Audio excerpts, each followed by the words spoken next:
Hello and welcome to another episode of the AutoTrader Podcast. My name is Wandile Sishi. Take two, and my name is George Mienie. Yeah, take two.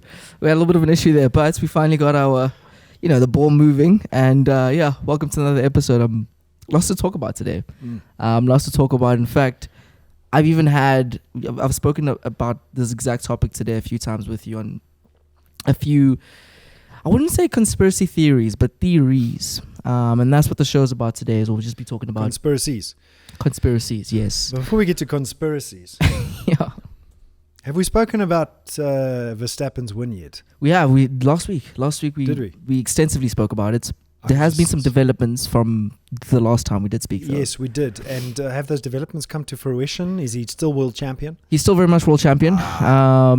But there was a leaked letter this morning, actually, to the FIA.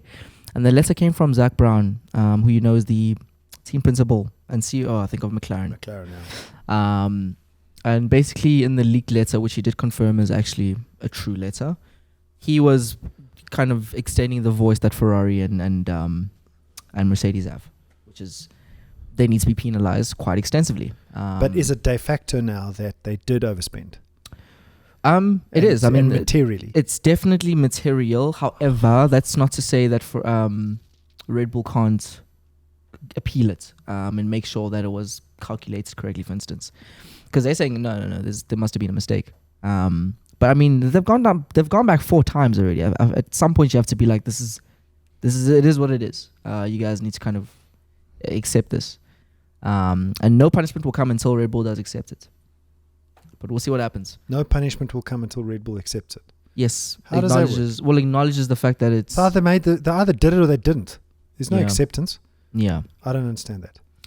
I know that once a ruling has been made, you need to be like, yes, we acknowledge that it's happened. Otherwise, you can appeal it. So if you steal something and you go stand in front of the judge and... I do not accept this charge. I do not accept this charge. That wasn't me. I'm not going to jail. I'm not doing it. I do not accept it. No. You don't go to jail until you accept it? I'm not saying that you have to say it happened or not for the punishment to be handed down. Usually the punishment's worse if you say I didn't do it. It's almost like the process of when a charge comes and you say guilty, and then there's a process that's kind of skipped because you've accepted the fact that you are guilty. Yeah, no, fair. But they are appealing the... So they're not accepting it. They're not accepting it at this stage. Yeah, but then the penalty needs to stand until they've appealed their, Yeah, they're going to go back and forth and kind of prove, disprove, and come to the...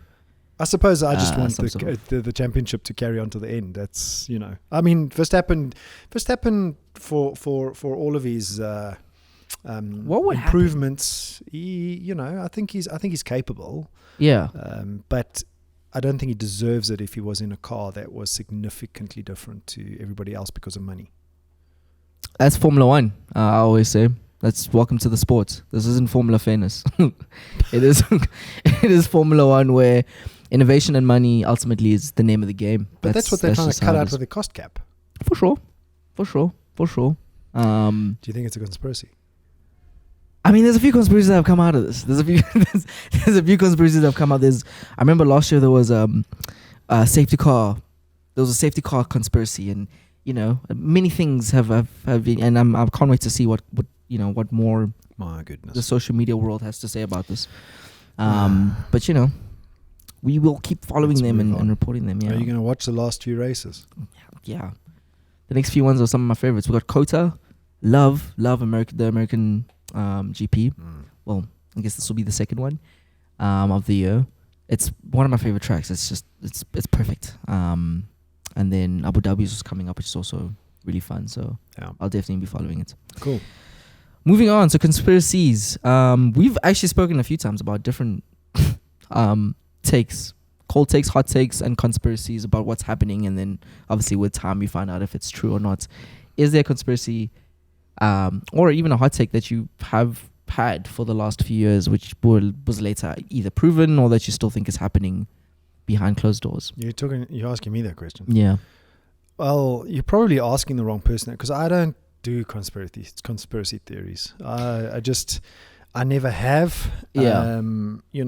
It's difficult because conspiracy theory, takes you down a road that is in the world of fantasy. Quite Exactly. often. The word conspiracy makes it seem like it's, woo, Exactly. Whereas, okay, let's say theory. Do you have a theory that is not necessarily proven yet? I'll give you an example. And maybe we can even start with that theory, which was a proven theory, which was Dieselgate.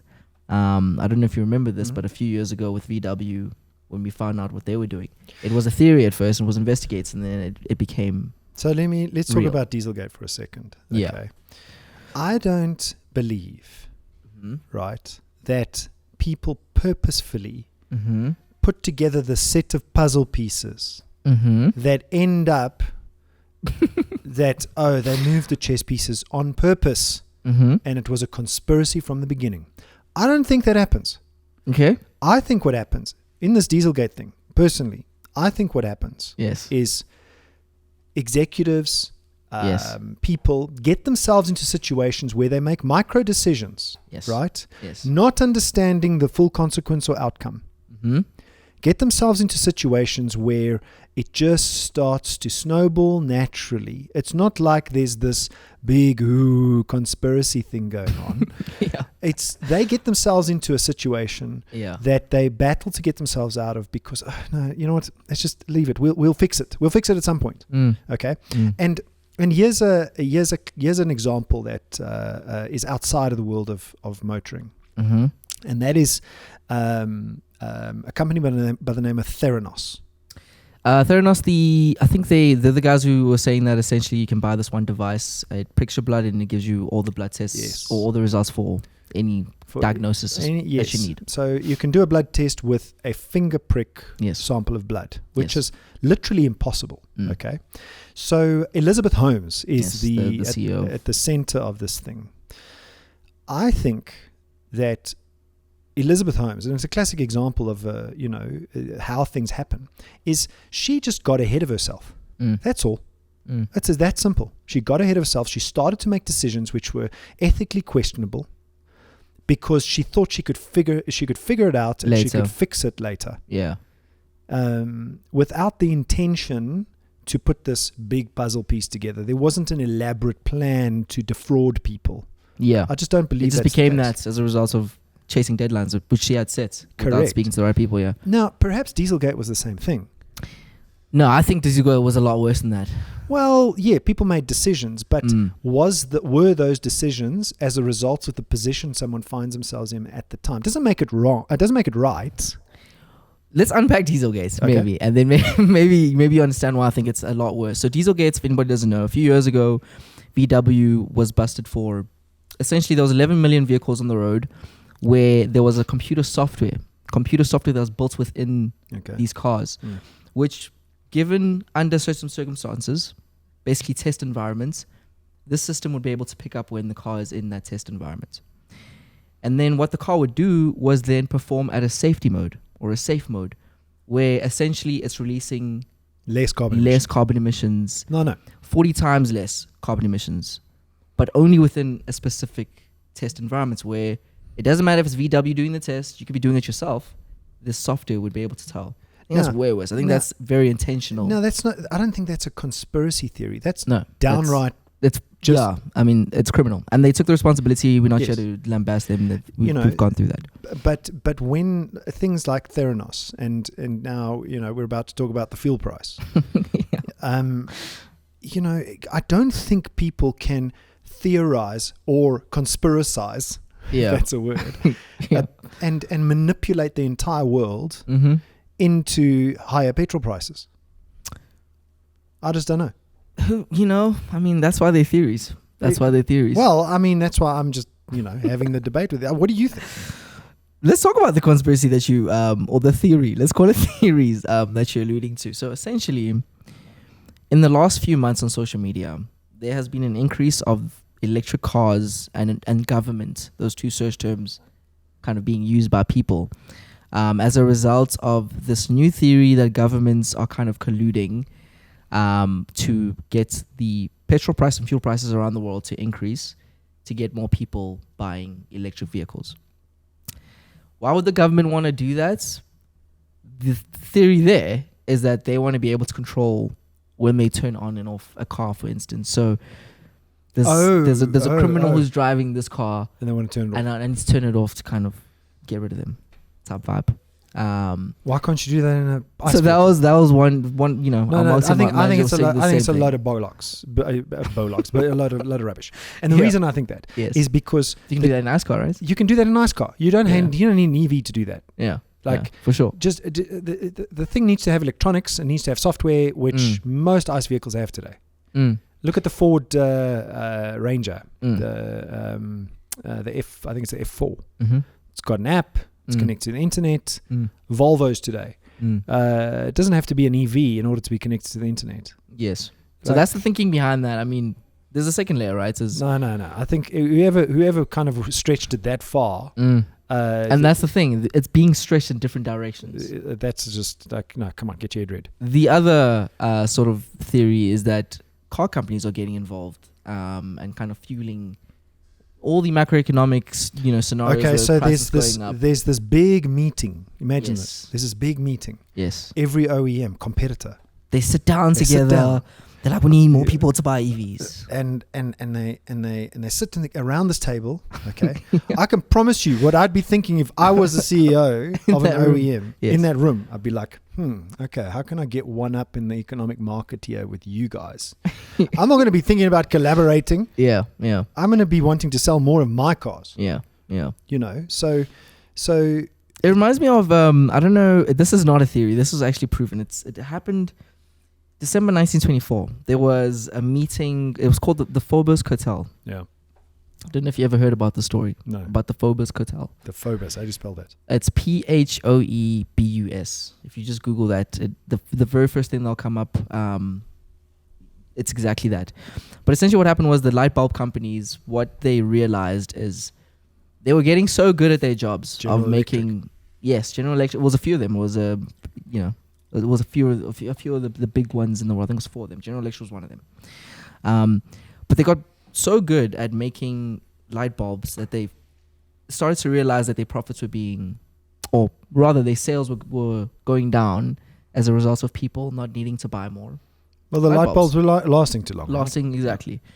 So they basically all came together and decided on a set time in terms of the lifeline of light bulbs. And they would engineer light bulbs to that point only, which was still a lot more than what you would ever need. I think it's like still like 10,000 hours or something.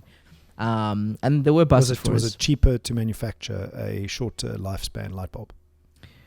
It was cheaper for their end profits at the end. So it's cheaper to manufacture. Yes. For me, that's a good cost saving strategy. And also, you would be securing your sales for the next few years in terms of being able to project how much you're making. I get that part, but was the decision made to extend sales, or was the decision made to make more profit? As far as I know, it was sales based and not necessarily as a cost saving thing. So that's a theory where CEOs do come together and kind of a decision is made across the board. That's so with regards to this EV situation, I think it's a little bit more complex than that. I can't see. I mean, we know that EVs are a lot more expensive to produce right now. So I don't think an OEM would want the gas prices to go up for the sole purpose of getting people to buy EVs. I mean, I think what like if petrol prices go up, right, for every OEM, you're actually enabling Tesla.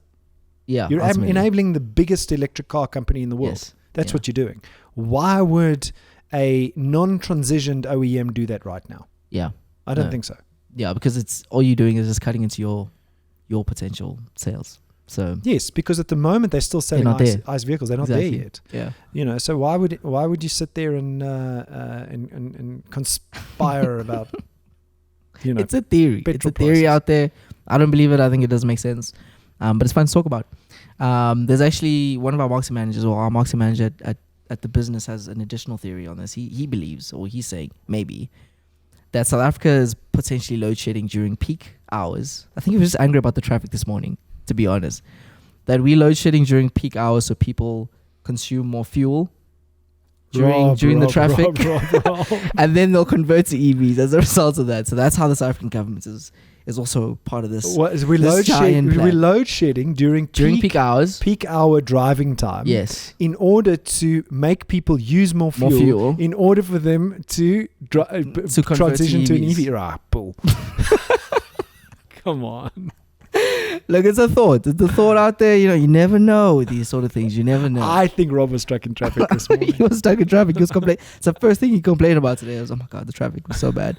And then I told him the theory, and he's like, it all makes sense now. Everything is blamed on load shedding at the moment. You know that? Yeah. I'm on the phone this morning on the way to the office, and I had to phone back about 4 times. Yep. Because my call dropped 4 times. Yeah. And on the second go, when the other person answered the phone, I was like, "Is load shedding affecting the signal?" Everything blamed goes on down. Load shedding. Yeah. Everything. Yeah. I'm sure load shedding does impact the network. Thing, it hasn't rained properly in Johannesburg. Is that load shedding? Eskom, why? Moving on. So the next conspiracy theory, or the next theory, let's just call them theories at this point, is it's actually quite similar to it's the opposite of the light bulb story, or it's called planned obsolescence. So this is something that has been proven a few times by for different companies. Apple's one of them. They were busted for a similar approach where essentially... Well, let me explain to you what happened with Apple. So they would effectively throttle back the clock speed of the silicon chip inside the iPhone. Yes. Which would slow the iPhone down. Mm-hmm. Okay. But the underlying reason for them doing it is twofold. One, their new software was very battery hungry, which meant that the battery for that iPhone would deplete quicker.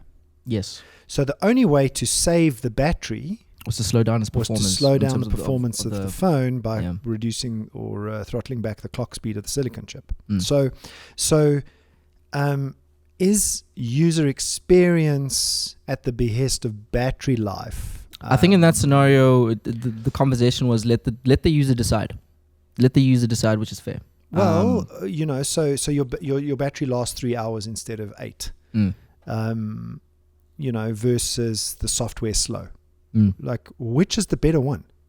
Let the user decide. Let them decide how they want to use their device. So you must max your clock speed, max the performance, have little battery life, actually deteriorate the battery faster. Yeah, and the components. Components faster. Like, is that a consumer decision? I would like, for me, in this scenario, and I think now we're talking about specifically Apple, but in that scenario, I'd like for the choice. This app here is absolutely destroying how No, it's not the app. It's the software, the actual iOS. Well, this process is destroying the entire, your battery life. This is what we suggest you should do. You can either use this slower mode. Yeah. Use a slower mode, or do you want to continue destroying your battery life? And then I'm like, slow down for me, and I'll take the worst experience for more battery. So planned obsolescence for cars. Yes. So the theory there is essentially that car companies are deliberately making the quality of the material, and it could be any components in the car really, die out at a certain time to make sure that you come back and buy this new components or even a new car. Okay, forget the components for a second. Let's talk about the overall thing, and that is the planned obsolescence. Is that a bad thing? Should things last forever? No. Well, I don't think anything can, ultimately. So for me, why planned obsolescence is not a bad thing in the car world is because technology accelerates at such a fast pace that 5 years, 10 years down the line, you have safety issues in older vehicles. And that's, exactly. So that was my concern is if you know that this thing can last 10 years, but it's only really safe for about 6 years, like then, there's kind of a... Well, it's not about being safe for 6 years. It's just the technology's advanced so much that other things are safer. Newer cars are safer. So an example is the City Golf, right? VW stopped making the City Golf. The thing didn't have airbags. It had traditional seat belts. It stopped being made. So should they have planned obsolescence where the user, it just deteriorates to a point where it's unusable, or do they just stop manufacturing the thing? I just think that planned obsolescence doesn't make any sense in the long term for any sort of markets in general. Wow. just because, one, on both sides of the story, I just don't think there's any component that can last that long. First and foremost. And secondly, it just makes your product suck after a while, regardless of, and how can you make, specifically with the car, how do you make that entire thing become redundant after a certain amount of time? Well, you just use, quality of products, of material that has a lifespan. Yeah. Is that a bad thing? I will let people decide. I don't know. I'm honestly on the fence. I'm on the fence. I don't know what the answer is, but I think there's an argument both ways. Yeah, for sure. First of all, it's probably cheaper to use those materials, which means it brings the cost of the consumer down. Yeah. So there's a benefit there. There's always a benefit. Yeah. I don't believe this one. I think I can't see, maybe in certain parts of the vehicle, but I can't see as overall this whole thing just stops working now because, it's time for you to get a new car or a new model that's just come out. Yeah, I don't know about these theories. It would be difficult. And then the last one that I want to talk about is, I don't know if you've ever seen this video on TikTok. I think we'll ask the editors to kind of put it up there. But whenever the petrol price goes up, this video becomes popular again, which has this person going to their car and pouring water in this like makeshift engine in the boot. And they're like, I don't know why everyone's complaining about petrol when you can just use water or this water system. And it's been taken further where they speak about this guy, I think his name is Stephen Myers or something. He was an engineer from back in the day, who created... Yeah, Mike Myers is. The Austin actor? Powers. Yes. Yes. He was an engineer who Everybody's got Austin Powers inside this water-powered car. It was another gentleman, I think it's Stephen Myers or something, who created a water-powered car. Right. Now, water-powered cars is, first and foremost, I think is not a new concept. People have been trying to get it right for many years. In fact, hydrogen fuel cell cars, have water in them as more of a byproduct than anything else. But, it's always been, people have been playing around with the idea of water-powered cars for a while. But people believe the fact that there's this engine that is powered by water, which is just not the case. And it's I just don't see it being. It doesn't work. Yeah. People have tried it many times, and there's no government who's killing out people who are trying to create water-powered systems. It's been tried many times. I think the system's called electrolysis, where you kind of separate the hydrogen and oxygen, and you burn the hydrogen, and then that's the energy that kind of powers the vehicle. They've tried it, doesn't work, it's not efficient. So, yeah, I don't know if you've ever seen it. Well, I mean, it just doesn't make any sense to me because, you effectively don't have a combustible chemical in water. Yes, the hydrogen as an element, or the oxygen as an element in H2O are potentially by themselves, combustible with other materials. But in its form as H2O, you can't burn water. You can boil it and it turns to steam. Yeah. Yeah, so in the system, you basically run electricity through the water, and then you separate the hydrogen and the oxygen. But look at the separation. Yes. So what I'm saying is that you have to change its form. Yes. Okay, so you've got to now use energy to create energy out of part of water. Yes. And everything has a carbon atom and an oxygen and a hydrogen. Ultimately, so it doesn't make any sense that you're just missing things. You've got to put water through this process to separate it, change its chemical makeup, and then find a way to make that combust, and then yada yada. There's so many steps that are missing for you to get to a point where I know very, very little about chemicals in that way, and for me, I can see from from 50,000 feet that's not going to work. So hydrogen fuel cells or engines, what they do is they take hydrogen, kind of the second part of that step of the electrolysis. Yeah, but the separation's already done. It's already done, exactly. Yeah. And then the byproducts is, funny enough, because there's oxygen in that system, is water. Well, that's a byproduct because we burn it. Now, I mean, I think Toyota, whoever's doing hydrogen fuel cells, if this worked, they would have done it. You have a continuous system then where the one's fueling the other, and you just have, kind of never-ending fuel source. Have you seen people try and build perpetual motion things? Perpetual motion devices, yes. I have seen a few. And there's a clock Yeah, to everything. Yeah. No. There's a perpetual motion clock. Okay. Right. But ever so often, it stops. So it runs for like decades. It runs for a long. I don't know about decades, but it runs for a long time. Go and Google it. It's a clock. It's a perpetual motion clock. Yeah. But ever so often, something happens and this clock stops. Yeah. So is it perpetual motion? No, because it stops, right? And that's pretty much all the theories and conspiracies we have for you today. Hope you guys enjoyed the show. Thank you, George. Go Leclerc.